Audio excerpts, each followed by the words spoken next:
Hello and welcome to my third YouTube video.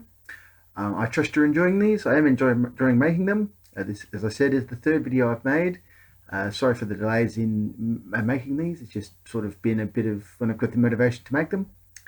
This one today is probably a bit different to the others. This one's more about the AFLW and just a proviso. I know there's a lot of videos out there, particularly made by guys, that sort of really slag off the AFLW for its skill level and lack of scoring. The object of this video is not to do that.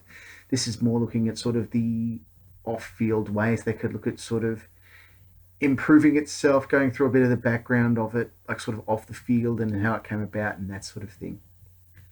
Well, for those of you who aren't aware, the AFLW is the Women's League for the Australian Football League. It came into being 10 years ago with 8 teams and has since then grown to be basically a female replica in terms of teams. For the male league, there are 18 teams. They played this year, they played a 12-game season, and they're in the midst of their final series. Their first week of finals were just completed this weekend. And what I'm looking to talk about here is the growth that it's taken on in the last 10 years and where it might be starting to stall in some people's eyes. In some people's eyes. When it started, it was, the first game was seen as a lock. It was a lockout. They locked people out at Princes Park. It was Carlton Collingwood, and thought this was going to be a dawning of a new age of women's sport. And the AFL were going to have a cash cow on their hands.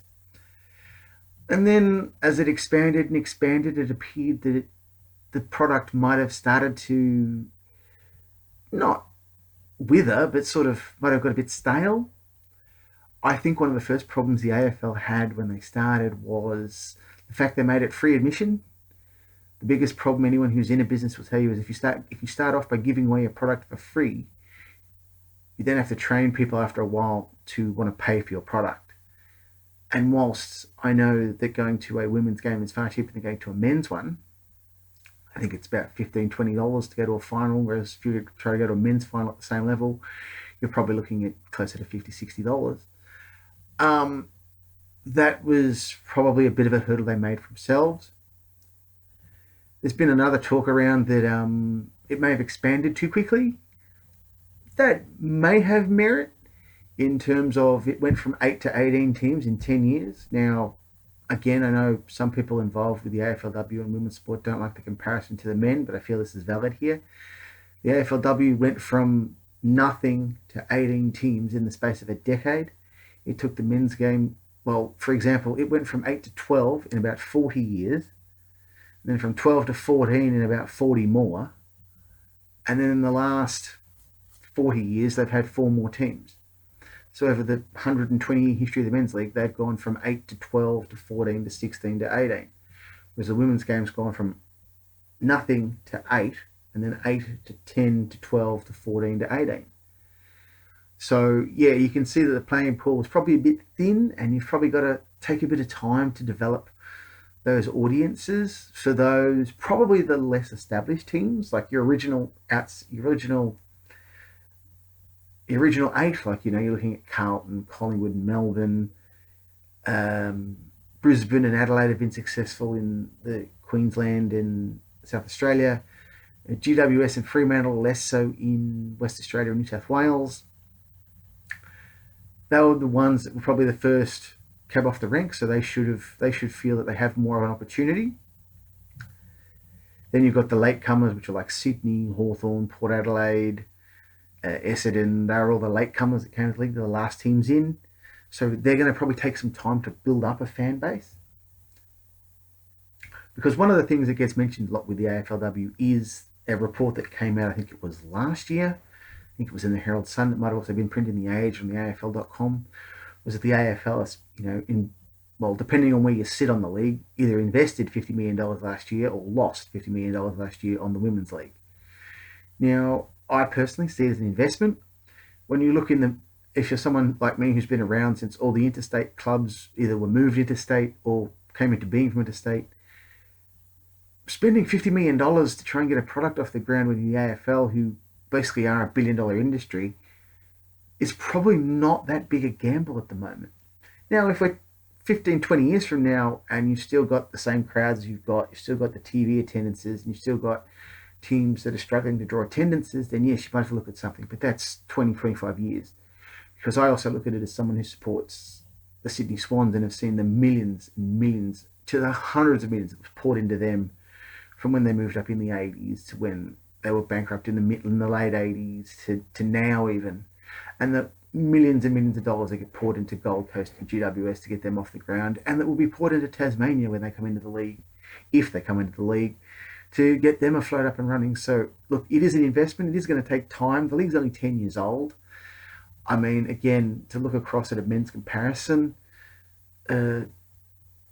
Sydney probably didn't become regularly successful in the Sydney market in terms of getting eyeballs and newspaper inches and things like that until about the 20, 25 year mark. Fremantle in West Australia have always been seen as a little brother. They've only had sort of very limited on-field success currently. Port Adelaide have only in the last sort of 10 years righted the ship of the problems they had. You know, they were playing at Football Park where they were covering seats, and now they're still smaller than Adelaide, but it shows that these things can take time to get embedded. Like GWS still has games where they pull under 10,000 people. And as I've said all along to anyone who listens, the average Gold Coast supporter at the moment is 12 years old or 15 years old. The average GWS supporter is going to be between probably 12 and 15.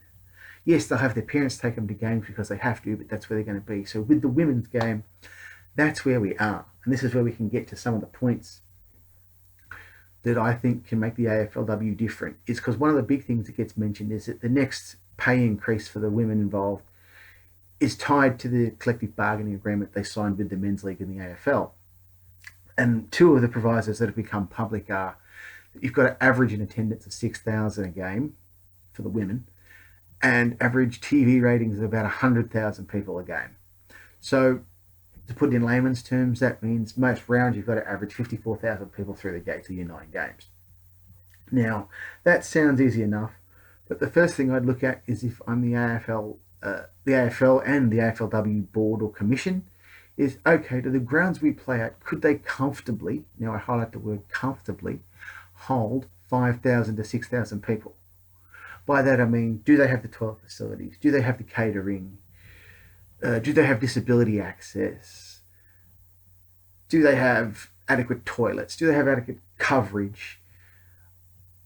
And first and foremost, do they actually have the capacity to hold 6,000 people where they're not exactly crammed in like sardines? Because if that's the case, you're probably never going to get that many people, because if it's not comfortable, people won't go.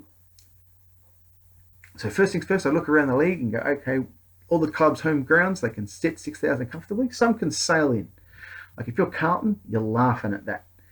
If you're, I think Adelaide, who play at the Parade, the Norwood ground, from looking at that, you could probably do that comfortably. I think they get that for when they host gather around for the men, so you know it can be done.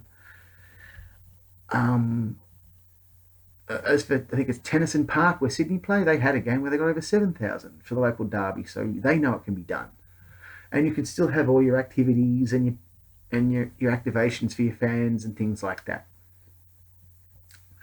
The TV ratings, they're probably harder to find, given that, like, I'll give an example, like in Victoria, free-to-air games are usually on of a Friday night on the digital channel. You might have got a Saturday night game, again on the digital channel, and on Sunday you get 2 afternoon games, one after another, on the main channel, on Channel 7. And I know that Fox Footy cover all 9 women's games every week, or all the women's games. So it would be interesting to see how many of the 100,000 they get on those, because they sort of don't get released game on game on game. Another thing I'd recommend that the women's game look at is what I basically call the one home ground policy, is for all the clubs to get established and have a home ground and develop it as theirs, you have one that again holds 6,000 people comfortably. Again, some of the clubs in the league don't have a problem with that. Geelong, they play at the same ground as their men do. It holds 40,000 people. You're not going to have a problem. Carlton, the same. It's a capacity of 12, 13,000. No problem there. Essendon at Windy Hill, Collingwood at Victoria Park, Richmond at Punt Road when it ends. Uh, I know Sydney's ground, as I said. I think Brisbane's home ground can hold 6,000. I know Gold Coast can because it's the same as the men. Same with GWS. I think they play some of their games at the showgrounds. They might have shared ground with Sydney. I might look at not doing that and playing them out at sort of Blacktown International Sports Park if I have to, because I still want to develop that one ground, one team. Sort of jump in on the suburban thing that some AFL fans relent that is gone. You know, if I want to go watch North Melbourne, I go to Arden Street. Or if I want to go watch Hawthorn are the sort of odd ones in that. They'll probably still play at Frankston because they might have developed a good little relationship there with Frankston. And it's got lights and it can play night games, so things like that. And that could be a way to do it. Thirdly, I'd look at finding out from the AFLW who are my fans. When I say that, I mean, do fan research on the day, do fan surveys online, and find out, what is my AFLW fan base made up of? Is it, am I getting a lot of diehard fans of the club? Like, are Collingwood supporters going to women's games because their women's team is playing? Or are they supporters of the men's team who might take this time of year off because they want to break from football, which is what I've heard can be a problem with the scheduling, which I'll get to shortly. Is it a more family friendly market? Are they younger? Is it more women? Is it more in the LGBTQIA community? I know that the women's game much more heavily into the Pride round than the men's does. But it's basically find out who they are, and then okay, once you establish that image of who it is, like if you do it and you go, okay, it's a woman in her 30s who might come with her kids. It's like, okay, so that's our main audience, and then you can go, well, how do we cater to them, but also bring in more younger people with their parents, or how do we bring in more of the AFL fans? Like, and also, what is it about the AFLW that brings these people? Is it the suburban grounds, the smaller crowds, the more sort of relaxed vibe they have? And is there a danger of if you get more and more capacity crowds that you it risk losing that and then losing that original fan base? And also, how far are people willing to travel? Like, are the people that attend games at Vic Park, are they just locals that live in the Collingwood inner city area? When you play at Frankston, are they from Frankston in that area? Like, and in the other states, do they live near Springfield, Queens, Brisbane, so they go there? Is it they live near the ground on the Gold Coast and they go there? Another thing that would help the AFLW out, and I think they started to work on this, is to solidify your schedule. Now, I personally, from what I've seen and read a lot of, they will eventually get to 19 teams, so I'd have 18 rounds, and I'd aim to finish their finals where they're finishing them currently, which is to have their season done and dusted by the end of November. I would start it probably in May or June. I know there'd be people, if anyone does watch this, see this, and be like, oh, but, are they going to get swamped by the men's league? How do we maintain our own fan base? Do we have curtain raisers?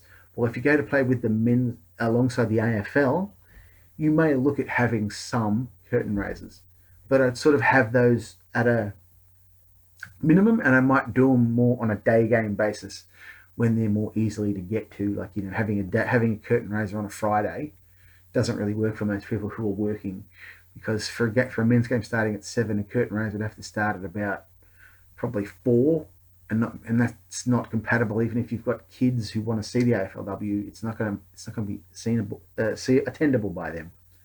So you probably look at having them as Sunday afternoons would probably be the best. And yeah, I'd establish sort of that, get that going. Have your 19 games, have your finals, finish on have your game as the last either Saturday or Sunday in November. Build that up as your tradition. Keep the tradition you've got of whoever finishes higher hosts. That's something you can have, because it's not something that's tied to or steeped in the tradition of the men's league, where it's always been at the MCG, except for rare cases of wars and pandemics. But yeah, sort of, and it's also, there are going to be teething problems. Like, the skill level, as I said, I wasn't going to mention it too much, but the skill level has vastly improved. If you went and looked at a game that was played in the first year compared to the 10th year, it's vastly different from what it was. Will the scoring increase? Yes, the scoring will increase as the coaching gets better, strategy gets better, the athletes get better. It's, again, I know people don't like the comparisons with the men league, but if you go back and look at the men's league scores in the early days, and I mean, I know they're playing on probably bog fields, but they weren't exactly scoring the lights out either. So that will come, and that is getting there. Like your average, from what I've seen, the average women's game, you might get 70, 80 points a game. Now, it does need to be noted, they do play shorter quarters. There are less players on the ground, so that might make it why you're not getting similar scores. They don't play the same time. And it could be also the biggest thing the AFLW could do is trying to spend as much time as they can saying that they're different from the AFL. You're saying we're not just a women's version of the AFL, we're a different sport slash competition in our own right and have rules as such that are unique to us. Now, I know their main one, in terms of last touch out of bounds, has been taken away and will be given to the men's competition next season. But that's beyond their control. So, yeah, they're my thoughts on how the AFLW could improve or what I think their main issues are. I'd love to hear any comments or feedback. I, again, don't do this to sort of be taking a shot. I am generally interested in seeing this league thrive and grow, and I feel it can. It just might take longer than people think it does because there seems to be two schools. People that think it should be happening now, and it's being butchered. And then there are people that are like, it's never going to happen. Why are we wasting our money on this? Why don't we just leave them go to their own devices and let it either thrive on its own or wither on the vine? I believe the support the AFL giving it is justified and is warranted. And there are just some steps where they're not quite there yet. Like they're not at the point where they, in my eyes, where they can ask for their own TV rights still, because they don't at this stage justify the money that they would ask for. They're better off at the moment being included in the men's until they can show advertisers and TV stations we can stand in our own right. We can generate our own sponsors. We can generate our own audiences. At this stage, they're not there yet. So I feel that, yeah, if they can just sort of stay the course, announce your schedules, you're not going to have any more teams coming in after Tasmania for what I believe is a long, long time. So I'll be able to set the bedrock. They've now got the pathways in place, so the talent should only improve. I believe in 5-10 years, they'll be sailing past these numbers as 54,000 on average, because you'll have some that will go way past, and some that, because the team's struggling or just a smaller market, that will struggle, like in the same in the men's league. Collingwood average 60,000 people. Footscray average closer to 30, and that's unfortunately been the same forever and a day and probably always will be. But I'd like to hear your thoughts. Again, thanks for watching this one. It's a bit of a longer one. I'll try this one, see what it's like. Thanks if you stayed with me to the end. I'll probably bring out another video another fortnight. It might be more pickleball or maybe even personal related. I'm not sure yet. But I hope you enjoyed this, and if you did, please let me know down below, and thanks for your time.